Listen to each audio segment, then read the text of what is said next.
Shalom, Bapak Ibu, saudara-saudari yang dikasihi Tuhan Yesus Kristus. Hari ini Selasa 14 Maret 2023. Saya mengajak kita semua untuk mengikuti renungan harian yang dikeluarkan oleh Sinode Gereja Kristen Oikumene di Indonesia GKO. Mari kita berdoa. Ya Tuhan Yesus yang baik, terima kasih untuk penyertaan-Mu sepanjang malam yang telah kami lewati. Di pagi ini sebelum kami melakukan aktivitas di sepanjang hari ini, kami memerlukan Tuhan hadir melalui firman-Mu, sehingga firman-Mu boleh menjadi penuntun dan pengarah bagi kami untuk berjalan bersama dengan Tuhan. Dalam nama Yesus kami berdoa. Amin. Terima kasih Mami. Bapak Ibu, saudara-saudari yang terkasih, untuk merenungkan firman ini, saya Pendeta Abraham Dotulong bersama istri saya Ibu Tika dan anak pertama kami Anaya Dotulong secara bergantian mengajak kita semua untuk menerima, merenungkan, melakukan, dan membagikan firman Tuhan dari Keluaran 17 ayat 3 dengan tema permasalahan dalam kepemimpinan bagian yang kedua, persungutan. Tigan, opo, oma, opa, anti, uncle, abang, kakak. Yuk baca firman Keluaran 17 ayat 3. Hauslah bangsa itu akan air di sana. Bersungut-sungutlah bangsa itu kepada Musa dan berkata, "Mengapa pula engkau memimpin kami keluar dari Mesir untuk membunuh kami, anak-anak kami dan ternak kami dengan kehausan?" Untuk menggali lebih dalam firman ini, kita akan dituntun dengan dua pertanyaan sebagai berikut.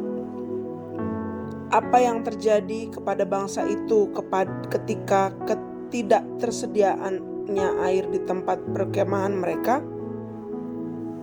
Di ayat 3 tertulis mengalami kehausan dan bersungut-sungut. Pertanyaan kedua, apa yang mereka katakan kepada Musa dalam sungut-sungutnya? Di ayat 3 tertulis, "Mengapa pula engkau memimpin kami keluar dari Mesir untuk membunuh kami, anak-anak kami, dan ternak kami dengan kehausan?" Terima kasih kakak untuk baca Alkitabnya dan juga Mami untuk dua pertanyaan dan juga jawabannya. Berikut penjelasan atau pengajaran yang kita dapat di hari ini. Kondisi bangsa Israel tampaknya semakin memburuk. Mereka semakin merasa haus. Tidak heran jika keluhan demi keluhan semakin gencar dilayangkan kepada Musa. Di sini terlihat bahwa bangsa Israel terus-menerus bersungut-sungut kepada Musa karena dahaga yang tak tertahankan. Kondisi ketiadaan air yang terus-menerus berlanjut menghasilkan tuduhan demi tuduhan yang dilayangkan kepada Musa. Yang pertama, bangsa itu mempertanyakan kembali tujuan mereka dibebaskan dari perbudakan di Mesir. Yang kedua, untuk membuat kami, anak-anak kami, dan ternak-ternak kami mati kehausan. Nampaknya kerisauan hati bangsa itu kepada Musa memuncak dalam tuduhan yang kedua ini. Kembali ke persoalan air sebagai kebutuhan prasyarat kehidupan, maka ketiadaan air membuat membuat kehidupan menjadi terancam. Di benak bangsa Israel, Musa lah yang telah menggiring mereka dalam situasi seperti itu. Oleh karena itu, mereka berasumsi bahwa Musa membawa mereka untuk dibunuh.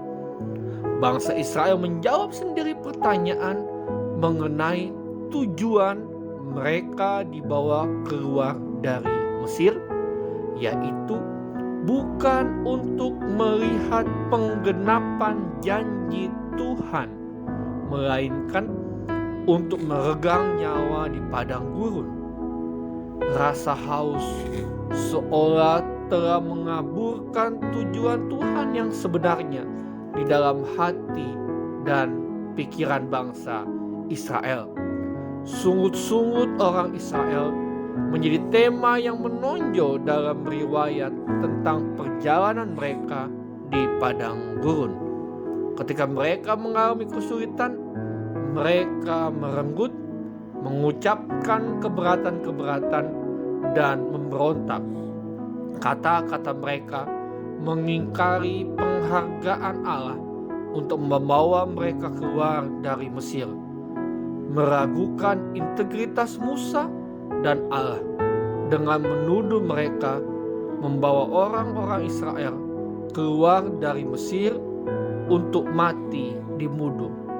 Dan ini menunjukkan kurangnya iman terhadap kemampuan Allah untuk menyediakan bagi mereka. Yang harus kita lakukan dengan pertanyaan, apakah dengan bersungut-sungut hingga sampai menghasilkan tuduhan kepada seorang pemimpin akan menyelesaikan masalah dalam suatu kepemimpinan? Tidak sama sekali hal itu menghasilkan penyelesaian persoalan. Yang kedua, apakah yang akan dilakukan seorang pemimpin bila sungut-sungut itu datang dari orang yang dia pimpin? Sebagai seorang pemimpin, ketika sungut-sungut itu datang dari yang kita pimpin, mari dengan penuh kesabaran kita menghadapi setiap hal tersebut. Mari Bapak Ibu Saudara-saudari sekalian yang dikasihi Tuhan Yesus, kita bagikan firman Tuhan ini kepada teman, saudara, rekan kerja di kantor, rekan sepelayanan di gereja, atau orang yang ada di sekitar kita, agar mereka pun mampu memimpin dirinya ataupun orang lain untuk tidak suka bersungut-sungut dalam kehidupannya, baik di keluarga, gereja, ataupun masyarakat. Amin. Mari kita berdoa. Tuhan Yesus, terima kasih untuk firman-Mu di pagi ini. Biarlah Roh Kudus memampukan kami untuk tidak bersungut-sungut dalam menjalani kehidupan ini dan meletakkan hidup ini dalam pertolongan Tuhan. Dalam nama Tuhan Yesus, kami menyerahkan kehidupan kami di sepanjang hari ini. Amin. Selamat pagi, selamat menjalankan aktivitas. Salam dari kami di Bintaro Jaya. Tuhan Yesus menyertai kita semua.